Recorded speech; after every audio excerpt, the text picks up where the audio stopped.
وای دلته دا چې کوم چا پر تا روپۍ باندې وي په ډېر ښه انداز دې ورکړي هغه دې راضي کوي پیغمبر علیه الصلاة وسلام فرمایي د مځکې ټول حشرات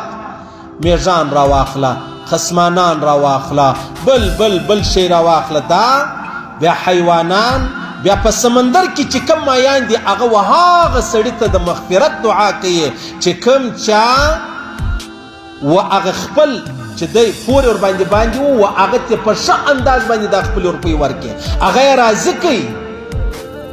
ورسونه لویه خبره ده ستا پر ما روپۍ باندې دې ته راغې ما په ډېر ښه انداز به تا ته دا روپۍ درکړې د الله رسول فرمایي د مځکې ټول حشرات راواخله میږان راواخله خصمانان راواخله